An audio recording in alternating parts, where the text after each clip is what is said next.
Hi, and welcome to this video on autoencoders. So this video is a continuation of our study of dimensionality reduction, where the basic idea is that sometimes when you collect data, maybe you have redundant features in your data, such as if you collected features regarding a car, maybe you measured the same feature twice, just with different scalings, like the speed in miles per hour or the speed in kilometers per hour. Or perhaps you have features that are highly correlated, for instance, the student's work ethics and corresponding grade. So in these examples, right, maybe it suffices to use just a single feature to represent it. And so the basic idea in dimensionality reduction is several different objectives, but one is to remove such redundancies, to reduce the number of features in particular that's inherent in the name dimensionality reduction. And this can, be used to speed up algorithms, or it could be used for visualization. If you embed to very few features, say 2 or 3, then you can plot the data.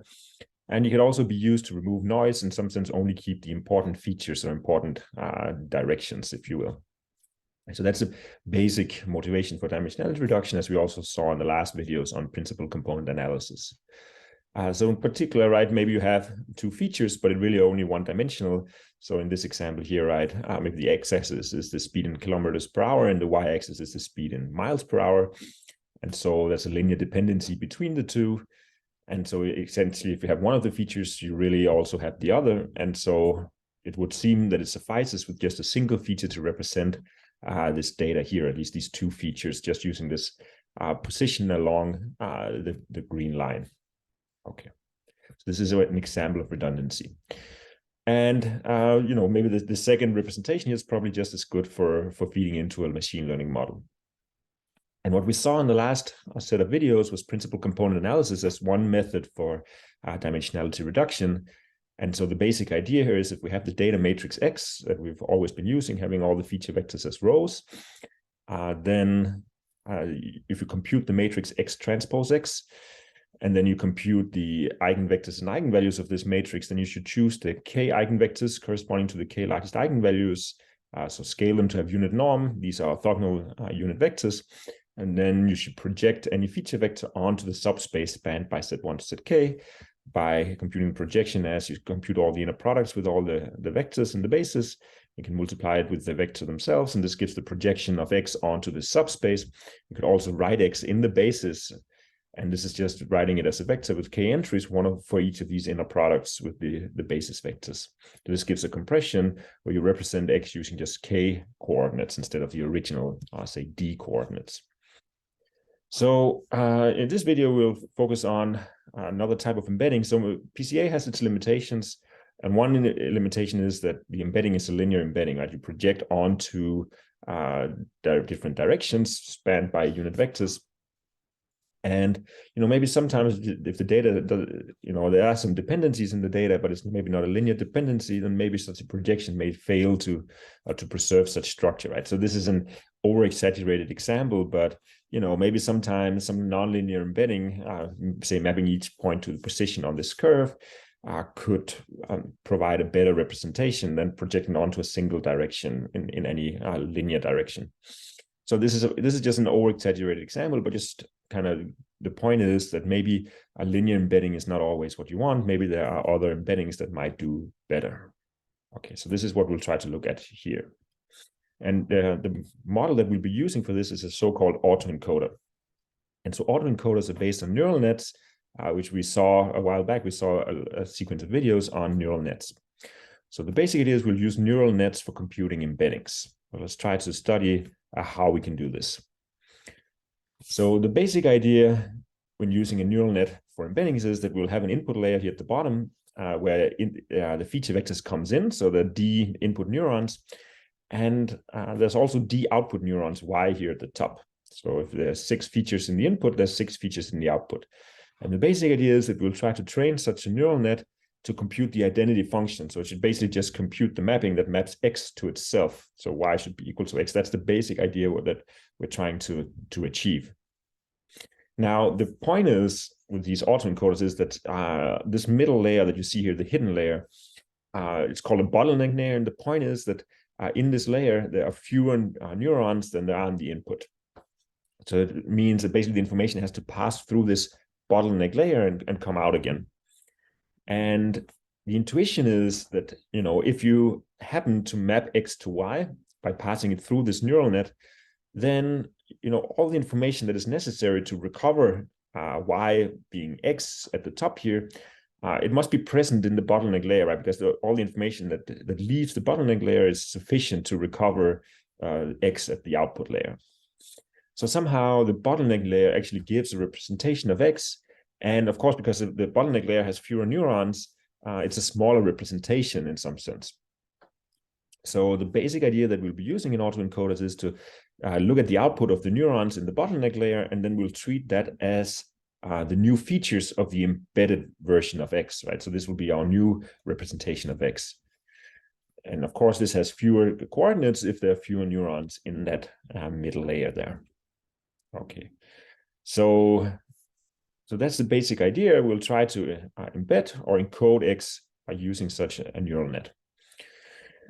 And so if I want to embed an X, let's say I trained this neural net, right? So I'm training my neural net such that the output here will try to recover the input.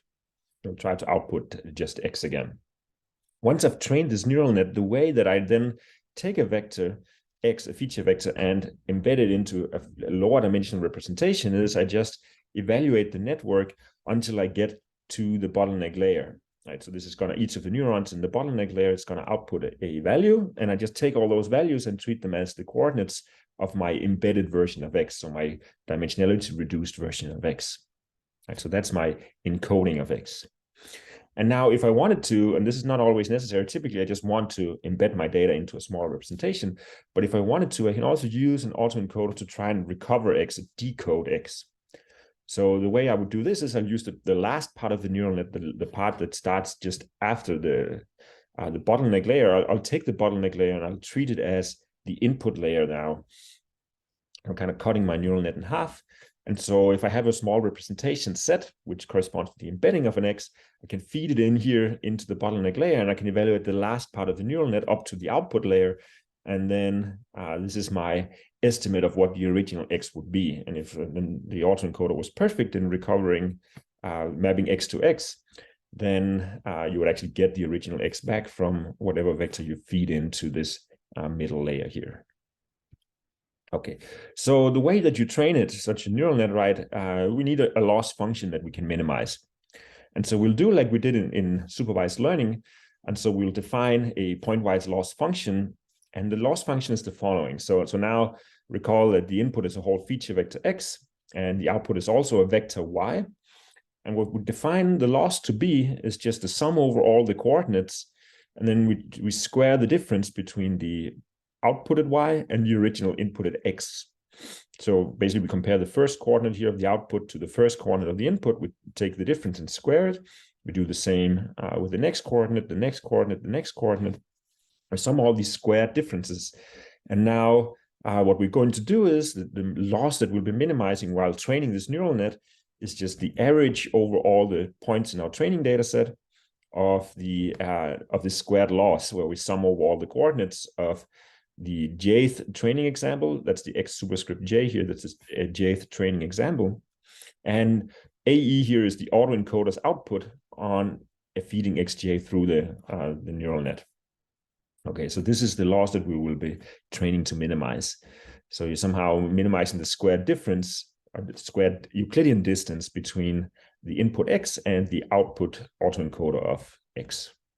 Okay, so this is a very simple pointwise loss. And so how can we minimize it?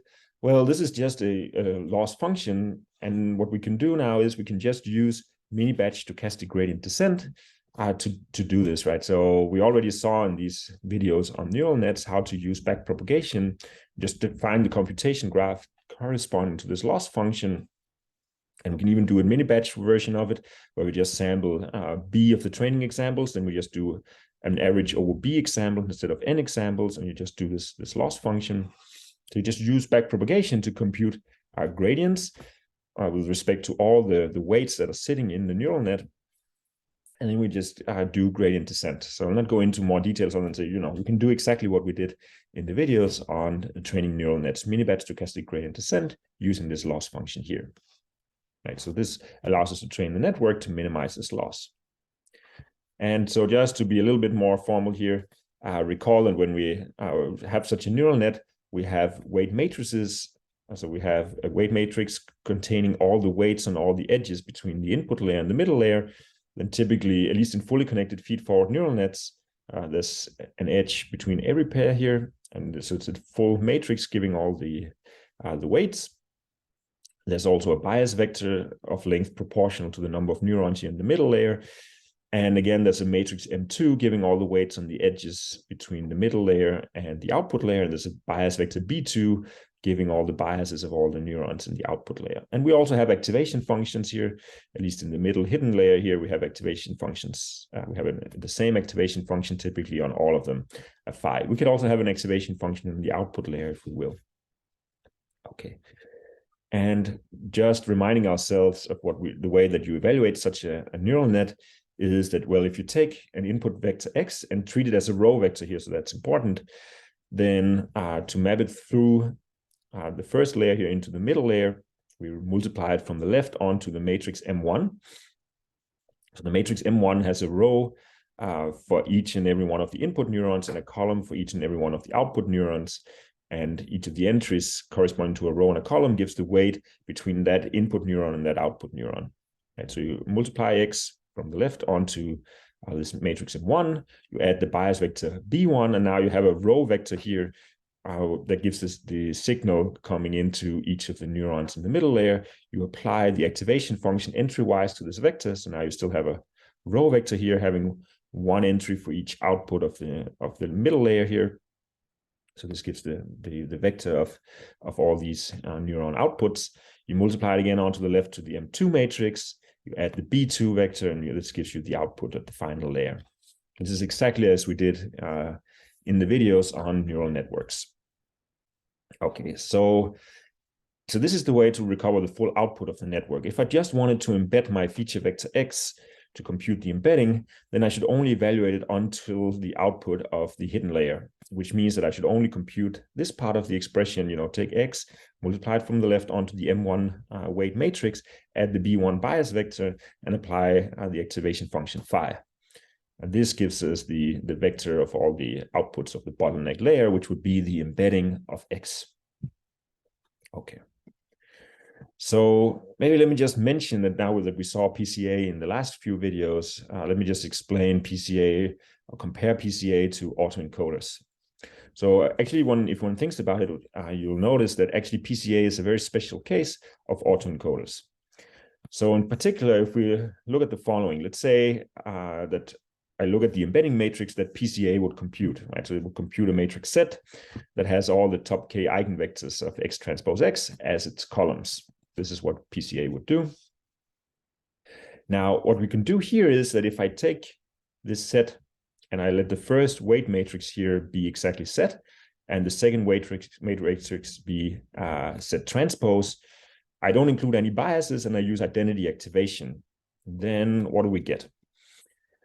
So if I take an input vector x as a row vector, then this neural net, the autoencoder, would embed it to x times z.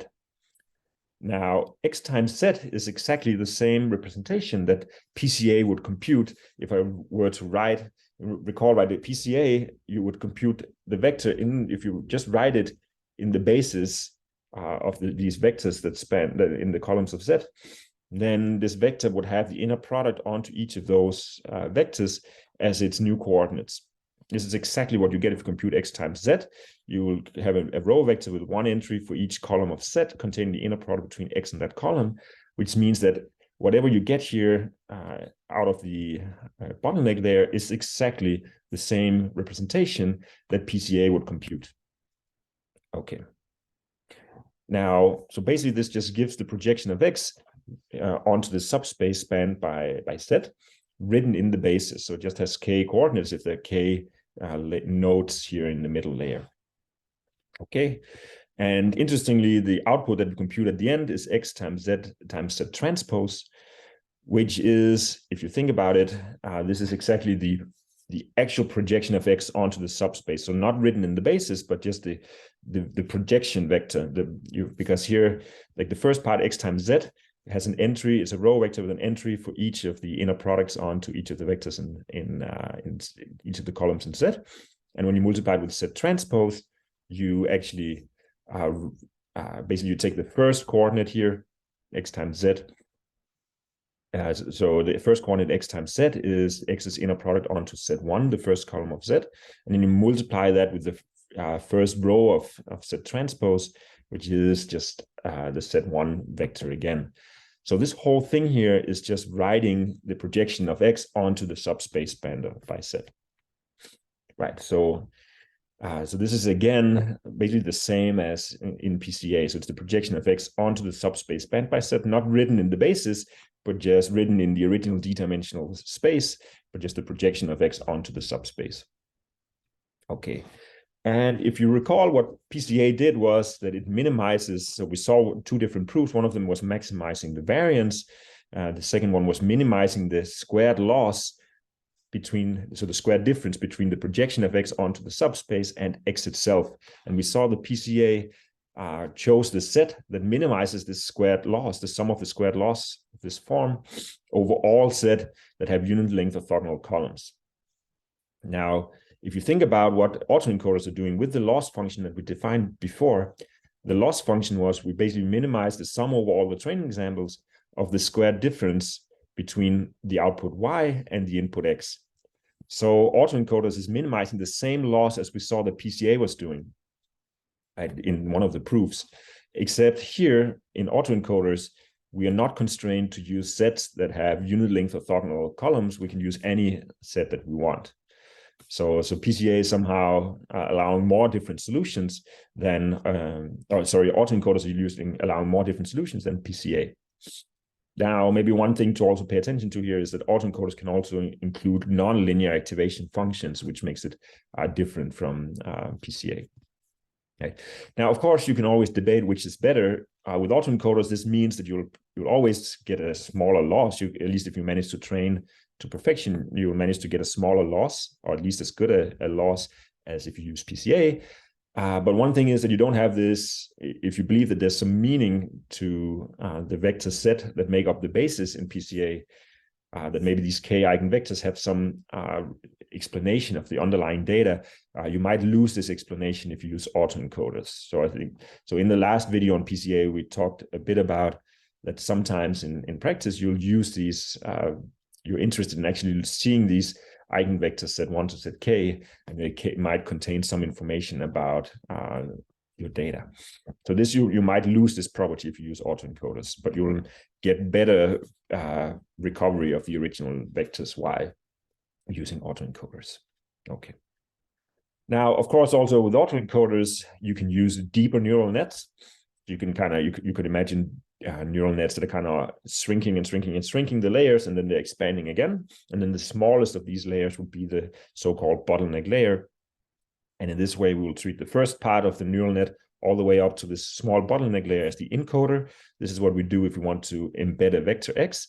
And once we've trained all the parameters of the network, we'll just pass X through the network until we get to the bottleneck layer. And this is the output of those neurons is our new representation. And if we wanted to recover the original vector, we could also run the decoding part. We can take this small representation and pass it through the last part of the neural net to recover an approximation of X. Okay, now there's always, as always, there's a risk of overfitting. In particular, if you have little training data, then perhaps on the training data X1 to Xn, you manage to reconstruct them very well. But as soon as I get a new item X, maybe if I try to feed it through this autoencoder, then the reconstruction, the Y that you get out is very far from the original X. And there are several approaches to try and combat overfitting, and I'll just mention some of them here. Right, and the basic idea is one idea is to try and make this neural net that you train insensitive to noise in the input. Okay, so there's several ways.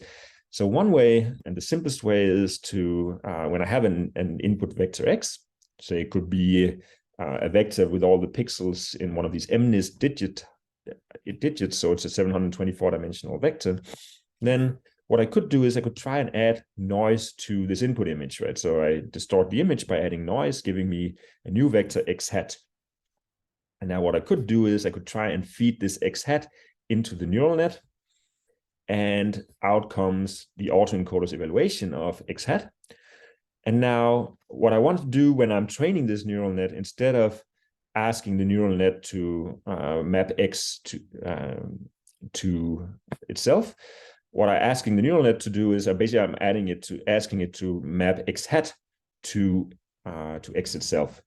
So what does this mean? So the loss function that I saw before, the loss function was the squared difference, the squared Euclidean distance between the output autoencoder of x hat and the original vector x. So what I'm saying here is that I'm feeding in a noisy version of the input image or the input vector. Out comes the evaluation of the autoencoder. And what I can do now is I take each of these coordinates, and when I'm measuring the loss function, I'm taking this y1 and I'm subtracting off the original coordinate in the image before the noise was added. I'm squaring that difference between all the coordinates in the output, all the pixels in the output, and the original input image before adding the noise. Okay, so I'm just redefining my loss function. And still, of course, I can still run gradient descent on this. It's just a different loss function. And so the point is, I'm trying to make this insensitive to noise by adding noise to the input. And then I'm so add noise to the input, but I'm asking the neural net to recover the original input before the noise was added. So the intuition in why this would work is that in some sense, I'm learning to extract the actual features of the data, and I'm kind of ignoring input noise in the data when I'm doing this.